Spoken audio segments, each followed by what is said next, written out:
Hi, everyone. Thanks for joining us for DC News Now at 10 o'clock. I'm Chris Flanagan. Susan Tran has a night off. And tonight we continue to follow the heartbreaking news of American Airlines Flight 5342 after Black Hawk helicopter crashed into it last night near Reagan National Airport. Now, these two videos show different angles of the crash. One is from EarthCam, taken at the Kennedy Center. This is on the left side of your screen. The other is video the Associated Press says appears to be of surveillance footage shot on a cell phone at the airport. And this is the flight path of that American Eagle flight. It took off from Wichita, Kansas just before 5:30 last night Central Time. The crash happened shortly before 9 o'clock here in the Potomac River. We know 64 passengers and crew were on that flight and 3 soldiers on that military helicopter. Everyone is believed to have died. The NTSB now telling us they have recovered the black box from that American Airlines flight that holds the cockpit voice recorder and crucial flight data. And tonight we have live team coverage. Our weekend anchor Ben Dennis has new insight into the path that Black Hawk helicopter is taking. Daniel Handberg is talking with first responders about recovery efforts. But we begin tonight with Max Marcilla. He is live at the airport. The latest on what happened today. Max, we heard from the NTSB, which says, of course, it'll be a very methodical investigation. And Chris, this was the first full day of the investigation. It's already a widespread investigation. The NTSB had 50 people on the scene today, not including people back in offices and labs helping process what they are able to gather here in Northern Virginia and in the Potomac River. Now, right now, we can confirm, as you said, that the black box has been recovered out of that aircraft in the water. Of course, that contains the flight data as well as the cockpit voice recorder. That will certainly guide their investigation, which so far has not led them to rule in or rule out either human error, a human factor, or mechanical factor as potential reasons for this tragic crash. Now, we were at a press conference earlier today with the NTSB and other officials, and they say they are working to figure out not just what happened, but why and how it happened. And they wanted to do so to make sure that if they needed to recommend any changes, they could be able to do so as soon as possible. We did hear from NTSB Chair Jennifer Homendy, and she told reporters what the investigation will be looking at. Look at the human, the machine, and the environment. So we will look at all the humans that were involved in this accident. Again, we will look at the aircraft, we will look at the helicopter, we will look at the environment in which they were operating in. That is standard in any part of our investigation. Also standard is the NTSB planning to release a preliminary report that has to be done within 30 days. So we are expecting that in the next month. The full report will come out after that. We also heard from Transportation Secretary Sean Duffy, and he reiterated his desire to get these answers to what happened as quickly as possible, while of course still taking time to do a thorough investigation. But he said he wants those answers quickly for the victims' families. Reporting live at Reagan National Airport, Max Marcilla, DC News Now. All right, Max, with the update tonight. Max, thank you. We're also learning about a former DC council member and civil rights attorney who died. Reports say Kaya Duggins, who was on that American Airlines flight. We spoke with her about the proposed omnibus bill that City Council voted on last year. People who knew her say she was preparing to be a law professor at Howard University in the fall. As an attorney, Duggins worked for the Civil Rights Corps. And there were also 3 students from Fairfax County Public Schools and 6 parents on board. One of the parents was a staff member, the other retired. Officials tell us they were there in Kansas for a skating event. Superintendent says they're not releasing their names yet to give the families privacy, but she says it's important to come together as a community to support each other during this incredibly difficult time.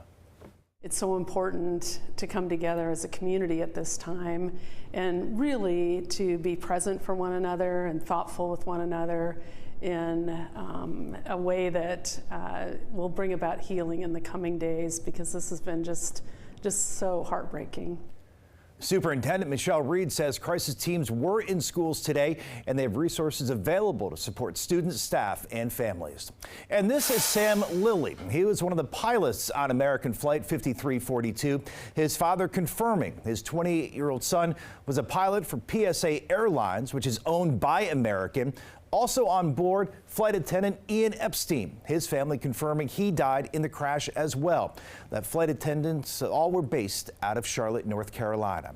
And take a look here, satellite images capturing the recovery efforts on the Potomac. You can see crews out there on the water just east of the airport. There are several boats likely near the wreckage debris. Now, D.C. police say many first responders have been out there for more than 14 hours. It's certainly an exhausting and tedious task to recover bodies from the chilly water. And we're getting more insight tonight into that recovery effort. D.C.'s medical examiner has set up a temporary morgue in the Buzzard Point neighborhood. And that's where we find D.C. News Now's Daniel Hamburg joining us tonight live. And Daniel, I know you spoke with the president of the D.C. Firefighters Union, and this has to be just an incredibly difficult recovery effort for them.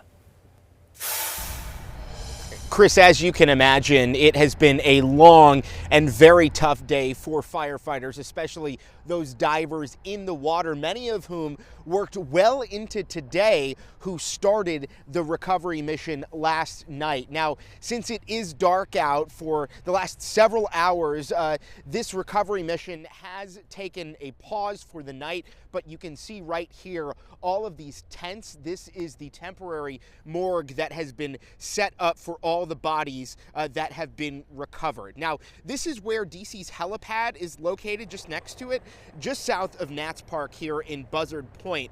Now, once bodies have been recovered in the Potomac, they're brought by boat here and then taken by vehicles into one of these tents. That's where the office of the medical examiner takes over. DC Firefighters Union President Dave Hoagland says they're working on getting more gear for divers because a lot of it is covered in jet fuel, but he's grateful for a lot of support from surrounding jurisdictions.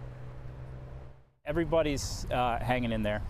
We're people who are taking rests, who need rest. We're making sure everybody is fresh out there who's doing the work.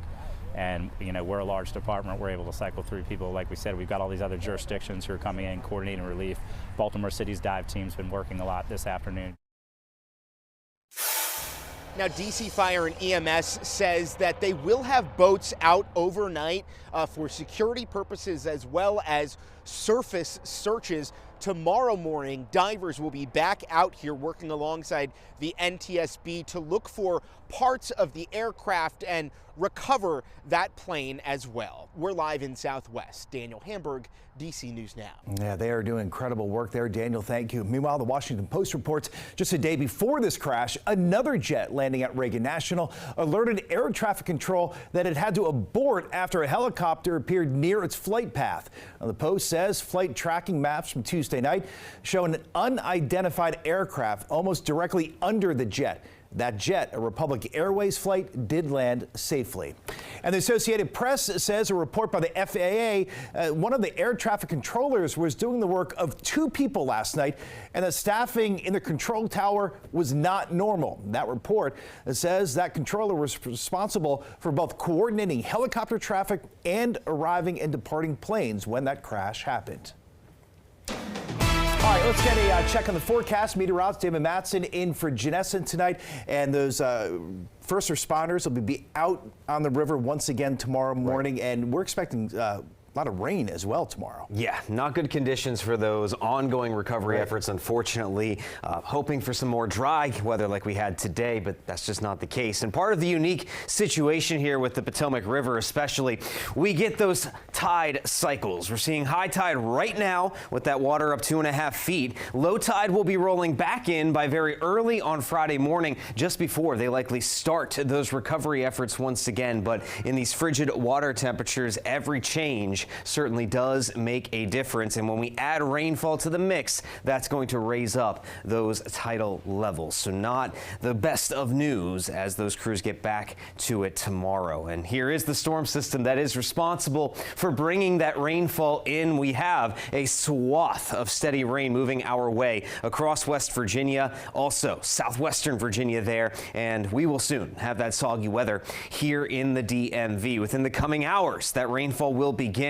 For most of us, it will be just before midnight. And then as we head into the start of our Friday, it is going to be a very soggy early morning, as we are expecting that steady rainfall to be out there for that early morning commute. So in general, it is going to be a messier day out there tomorrow. So we'll time out when this rainfall will finally wrap up and what conditions will be looking like for the upcoming weekend. Coming up in a full look at your forecast here in just a bit. Okay, Damon, thanks. We'll see you then. Meanwhile, breaking tonight, we are getting a first-hand account from inside Reagan National Airport as that crash happened. Mary Dewing is a Virginia native and it just landed at DCA when the collision took place. She tells DC News Now she had just gotten off the plane and sat down at the gate for her connection when an American Airlines employee began talking to all the gate agents. He went to each person, their face just dropped. And so then somebody said, crash, crash, crash, code 3. Suddenly there were probably, I think I counted like 6 fire trucks, 2 or 3 ambulances, police. And so you could see them all going out. So we assumed somebody had landed and maybe went off the runway or something. We had no idea. As she said, soon after, restaurants and bars turned on the news and everyone started watching. Dewing says people were crying and horrified as more information started to come out. Audible gasp because it's shocking, you know, and they were so close to landing. I think, and that's what everybody kept saying, is they were so close, they were almost here. Everybody was trying to help each other, which is good. It always makes you have a little bit faith in humanity when everybody kind of starts trying to come together. Yeah, isn't that true? Dewing says she managed to get a rental car and drive home. And on her way, she drove past the rescue and recovery operations in the Potomac. She tells us it was so reassuring to see so many first responders showing up to assist. Well, coming up here on DC News.